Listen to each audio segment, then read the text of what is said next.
There are 5 popular coffee brands actively building machines you aren't allowed to fix. And number 4 will absolutely surprise you. You might even have one on your counter right now. Before you spend a single dollar on your next setup, I'm going to give you the exact blueprint to tell if a machine is built to last a decade or engineered to drain your wallet. One important thing before we get started: subscribe to the channel or you won't see the valuable tip that will save you a lot of money. Number 7. Tassimo. On the surface, it looks like the friendliest machine in the kitchen. You drop in a disc, it reads your drink, and it pours. But look closer at how it reads that disc. Every Tassimo pod has a barcode printed on it, and the machine scans that barcode before it'll do anything at all. No barcode, no coffee. That's not a convenience feature, that's a lock. It means your machine will only ever brew the discs Tassimo and its partners decide to sell you. There's no supermarket version, no cheaper refill you can drop in on a tight week. The barcode is the fence, and you're standing on the outside of it. It's a small, gentle example of the whole problem, which is exactly why it opens the list, because it gets a lot less gentle from here. Number 6. Keurig. You already know these. More than 40 million homes in America have one on the counter. The pitch is speed, a cup in seconds, and honestly, it delivers. The problem is what happens after 3 to 5 years, which is about how long the typical Keurig lasts. When it starts leaking or brewing weak and lukewarm, repair technicians will tell you the same thing. The home line isn't really fixable. Beyond the drip tray, the pod holder, and the water tank, there are almost no parts you can buy. The insides are sealed, cheap plastic, and priced to be thrown away, not opened. So every few years, you're not repairing a machine, you're replacing one, and quietly buying the same trap all over again. If your machine's already on its way out, maybe you don't care. But if you wanted it to last, you were sold something designed not to. And it isn't just your wallet taking the hit.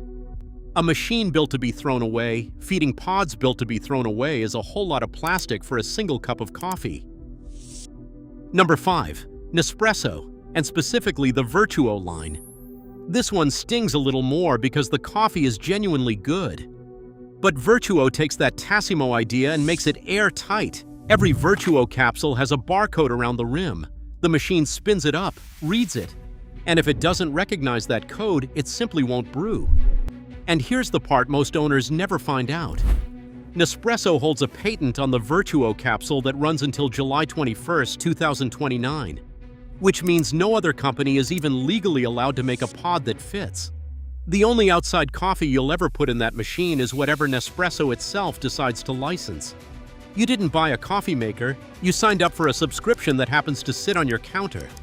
And because you can only ever buy from Nespresso, they get to set the price of every cup you'll make, for as long as you own that machine. So keep an eye on the pattern here, because the next 2 names take it somewhere you'd never expect. Because so far, these have been machines people already suspect. Now we go upmarket into the brands people actually brag about. Number 4. Jura. This is the one you didn't see coming. A beautiful Swiss bean-to-cup machine, often $1,000 or more. The kind of thing you're proud to have on display. And for the first 2 years, it's a genuinely lovely experience. That's exactly the window that keeps you comfortable. Because look at how a Jura is built. The brewing unit is sealed, and the case is held shut with special oval-headed screws that exist for one reason: to stop you and any independent technician from getting inside. Once the warranty's over, a real repair becomes a mail-in job that commonly runs anywhere from $380 to $850. And the moment you open that case yourself, the warranty's gone. Now, to be fair, and I always want to be fair, Jura's 2-year coverage is strong.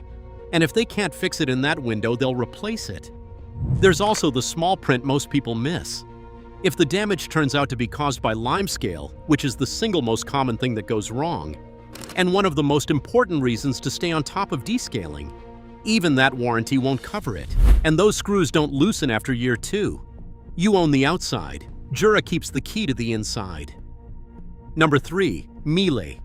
And this is the most important lesson on the whole list, so stay with me. Miele machines are genuinely, seriously built, tested to something like 20 years of use. So why are they here? Because durable isn't the same as yours.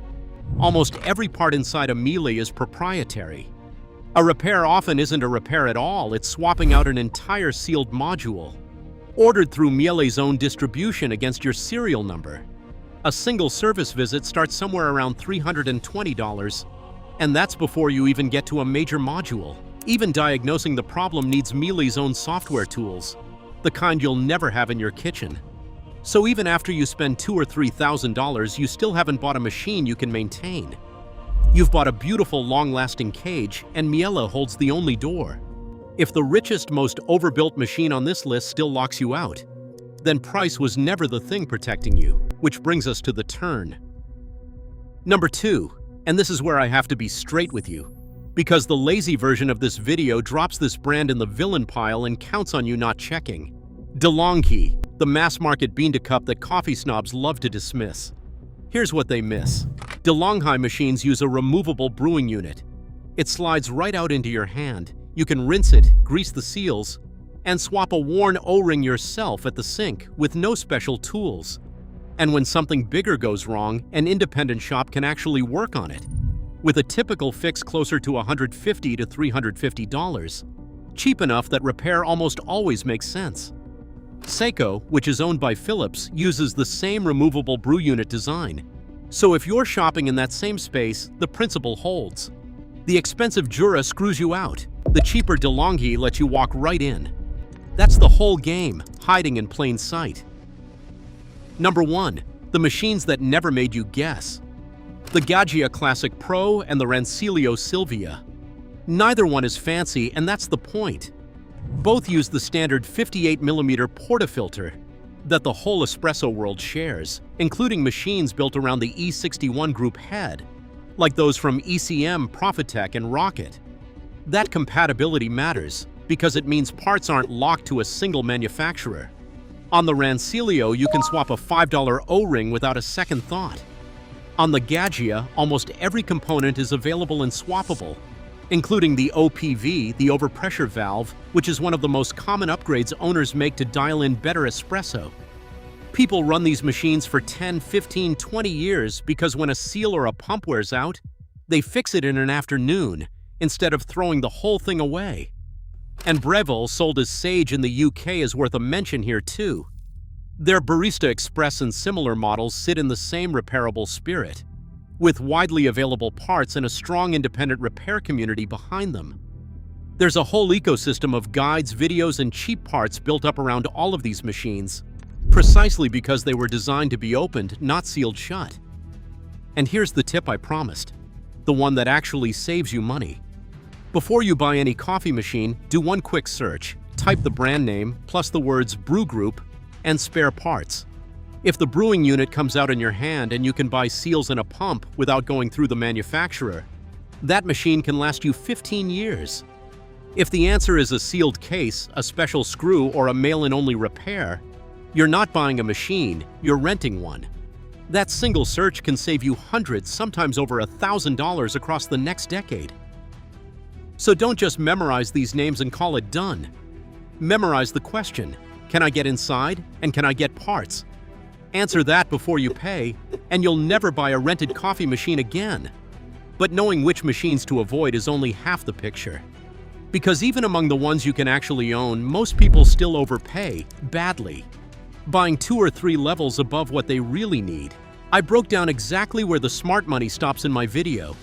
The 5 levels of coffee machines and why most people overpay. It's on screen right now. And it might be the one that saves you the most money of all. I'll see you there.